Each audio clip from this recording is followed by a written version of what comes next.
Importunação. Mensagem por Ruben Orchard Torrey.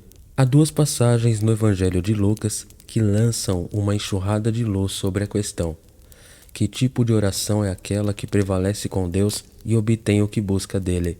E também sobre a questão por que muitas orações dos próprios filhos de Deus falham em obter o que buscamos de Deus. A primeira dessas duas passagens você encontrará em Lucas capítulo 11, versículos 5 a 8.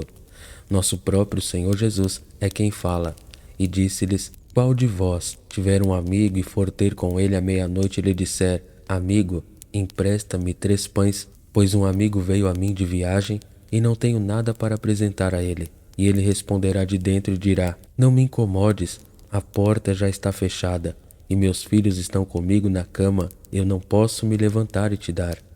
Digo-vos que, embora não se levante para lhe dar porque é seu amigo, por causa da sua importunação se levantará e lhe dará quantos necessitar. E eu vos digo: pedi e dar-se-vos-á, buscai e achareis, batei e abrir-se-vos-á. Pois todo aquele que pede recebe, e quem procura encontra, e ao que bate, abrir-se-lhe-á.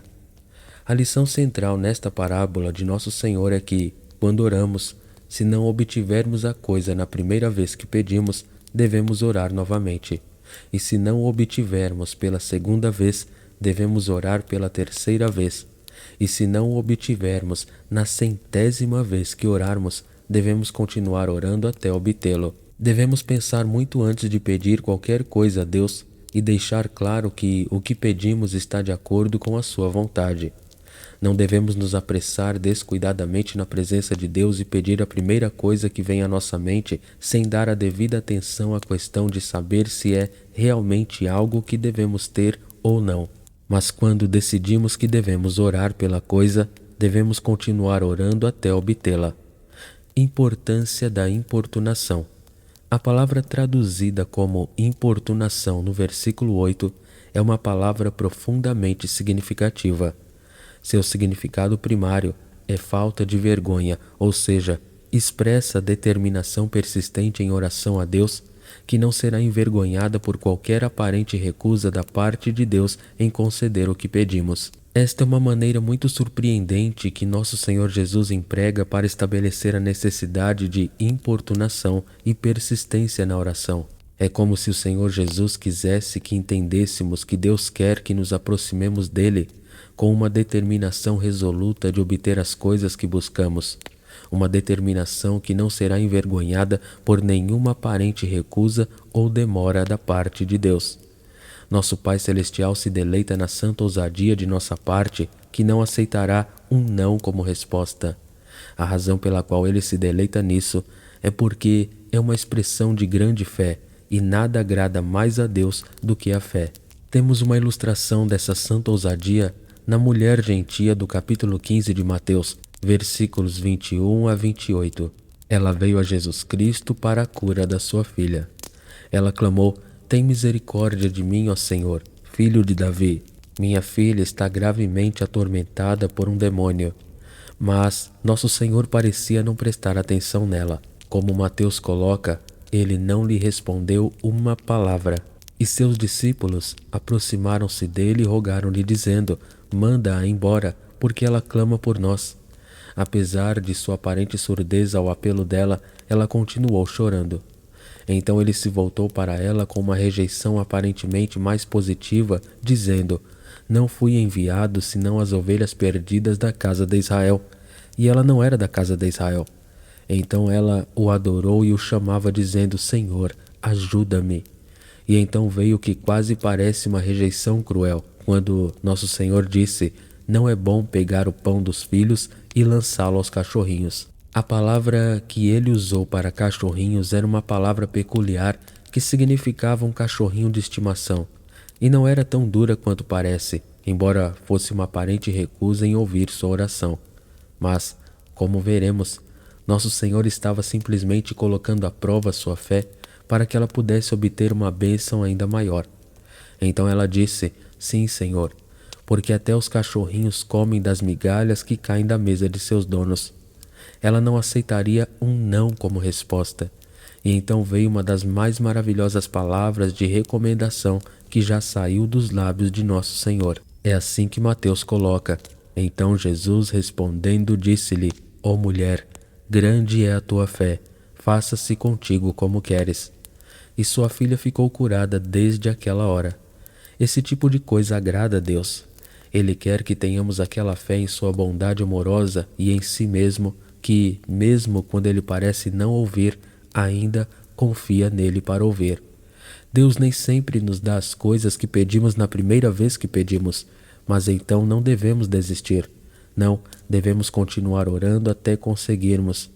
Não devemos apenas orar, mas devemos orar completamente. É profundamente significativo que esta parábola para persistir na oração vem quase imediatamente após o pedido dos discípulos de Nosso Senhor, no qual eles dizem: Senhor, ensina-nos a orar.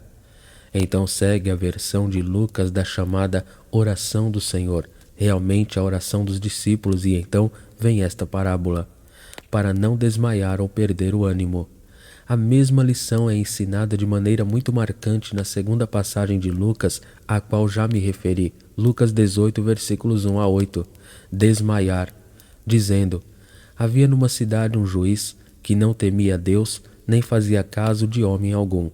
E havia naquela cidade uma viúva, e ela vinha frequentemente a ele dizendo: faze-me justiça contra o meu adversário. E ele não quis por um tempo, mas depois disse consigo mesmo: ainda que eu não tema a Deus, nem considere o homem, contudo, porque esta viúva me incomoda, vou vingá-la, para que ela não me canse com suas visitas contínuas. E o Senhor disse: ouço o que diz o juiz injusto. E Deus não vingará seus eleitos que clamam a Ele dia e noite, e ainda assim Ele é longânimo por eles?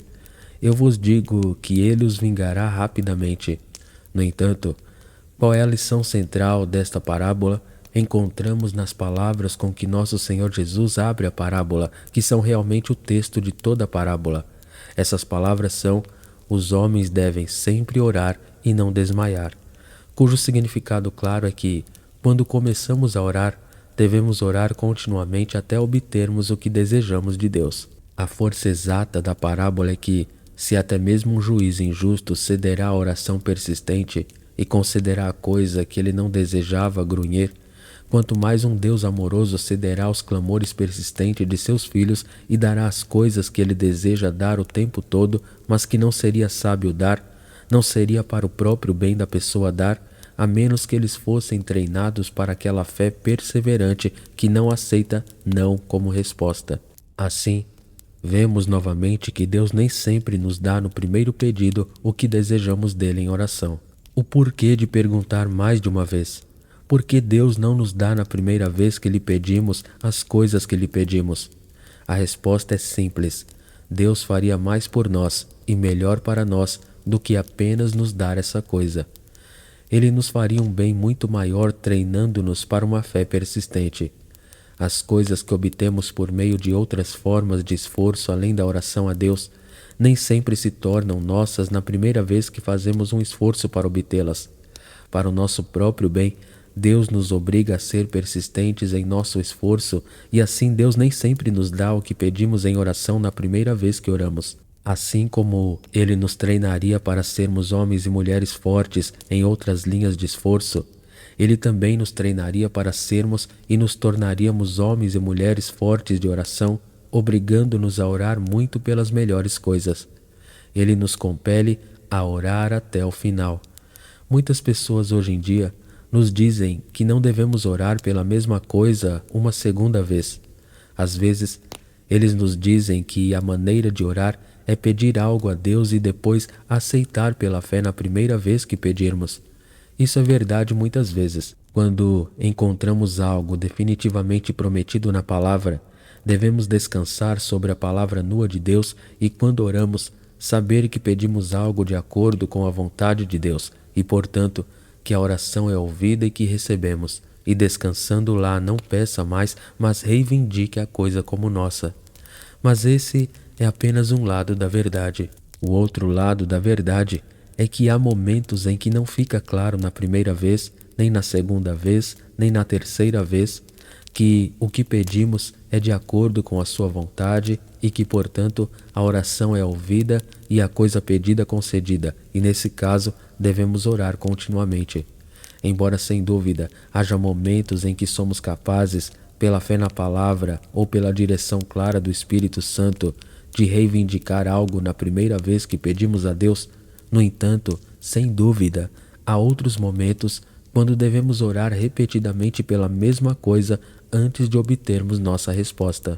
Aqueles que afirmam que foram além de orar 2 vezes pela mesma coisa, ou foram além de nosso Mestre, nosso Senhor e Salvador Jesus Cristo, ou então não chegaram até Ele, pois somos informados distintamente sobre Ele em Mateus 26:44, e Ele os deixou novamente e foi embora, e orou uma terceira vez, dizendo novamente as mesmas coisas.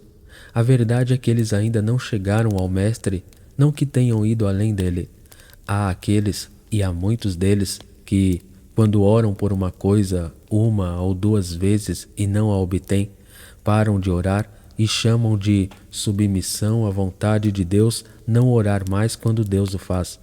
Não concedem seu pedido na primeira ou segunda solicitação e dizem, bem, talvez não seja a vontade de Deus. Eles chamam isso de submissão à vontade de Deus. Mas, via de regra, isso não é submissão à vontade de Deus. É preguiça espiritual e falta de determinação na mais importante de todas as linhas de esforço humano, a oração. Nenhum de nós jamais pensa em chamar isso de submissão à vontade de Deus quando desistimos depois de 1 ou 2 esforços para obter coisas por meio de outros esforços além da oração. Nesses casos, chamamos de falta de força de caráter. Quando o homem forte de ação começa a realizar uma coisa, se ele não consegue na primeira, ou na segunda, ou na 100ª vez, ele continua martelando até conseguir. E assim o homem forte de oração, quando ele começa a orar por algo, continua orando até que ele ore até o fim e obtenha o que busca. Como gostamos de chamar coisas ruins em nossa conduta por bons nomes, chamando nossa inércia espiritual, preguiça e indiferença de submissão à vontade de Deus.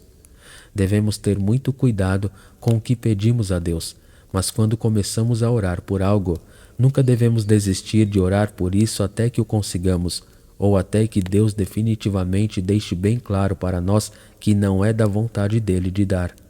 Fico feliz que Deus nem sempre nos dá na primeira vez que pedimos as coisas que buscamos dele. Não há treinamento mais abençoado em oração do que aquele que vem de ser compelido a pedir repetidas vezes, mesmo por um longo período de anos, antes que alguém obtenha o que busca de Deus. Então, quando vem, temos a sensação de que Deus realmente existe e que Deus realmente responde à oração, desistindo à beira do avivamento. Às vezes oramos e estamos quase alcançando aquilo pelo qual estamos orando. E bem, então, quando Deus está prestes a responder à oração, paramos e perdemos a bênção. Por exemplo, em muitas igrejas e em muitas comunidades, há pessoas que estão orando por um avivamento, e o avivamento não vem de uma vez, não vem por algum tempo, e eles continuam orando e quase oram até o fim. Eles estão prestes a alcançar o que buscavam, e se orassem um pouco mais, o avivamento teria surgido sobre eles. Mas eles desanimam, levantam as mãos e desistem. Apenas na fronteira da bênção, mas eles não cruzam para a terra prometida. Em janeiro de 1900 ou 1901, a faculdade do Instituto Bíblico de Chicago instituiu uma reunião de oração tardia nas noites de sábado, das 9 às 10 horas, para orar por um reavivamento mundial. Depois de orarmos por algum tempo, aconteceu o que eu sabia que aconteceria quando começamos. As pessoas vinham a mim ou ao meu colega que estava mais intimamente identificado comigo na condução dessas reuniões e diziam: "O avivamento chegou?" "Não, não tanto quanto podemos ver." "Quando é que vem?" "Não sabemos." "Quanto tempo você vai orar?" "Até que chegue." E aconteceu um avivamento que começou ali naquela sala de oração do Instituto Bíblico em Chicago e então irrompeu na distante China, Japão, Austrália, Nova Zelândia, Tasmânia e Índia, e varreu o mundo, com as mais maravilhosas manifestações do poder salvador de Deus, não apenas através do Sr. Alexander e de mim, mas através de uma multidão de outros na Índia e no país de Gales e em outros lugares. No país de Gales, por exemplo, sob Evan Roberts e outros, resultando em 100.000 conversões professas em 12 meses. E eu acredito que Deus está olhando para nós hoje para orar novamente. Orei durante 15 longos anos pela conversão do meu irmão mais velho. Ele parecia estar se afastando cada vez mais de qualquer esperança de conversão. Mas eu continuei orando, e uma manhã, meu primeiro inverno em Chicago, depois de 15 anos de oração, nunca perdendo um único dia, Deus me disse enquanto eu me ajoelhava em oração: eu ouvi a sua oração. Não precisa mais orar, seu irmão vai se converter. E dentro de 2 semanas, meu irmão estava em minha casa, fechado com uma doença que o impossibilitou de sair de casa, fechado por 2 semanas. E então, no dia em que ele partiu, aceitando a Cristo no Instituto Bíblico, no escritório do Sr. Moody, onde ele e eu fomos conversar e orar juntos. Eu contei esse incidente uma vez, quando estava realizando reuniões em uma certa cidade. Uma senhora idosa veio até mim no final da reunião e disse: tenho orado pela conversão de meu irmão, que tem 63 anos, por muitos anos, mas há pouco tempo desisti e parei de orar. Mas, ela acrescentou, vou recomeçar minhas orações. E dentro de 2 semanas ela veio até mim e disse: ouvi falar de meu irmão e ele aceitou a Cristo. Ó, homens e mulheres, orem, ore completamente, ore com certeza. Não apenas comece a orar e louvar um pouco e levante suas mãos e desista, mas ore e ore e ore até que Deus dobre os céus e desça. Amém.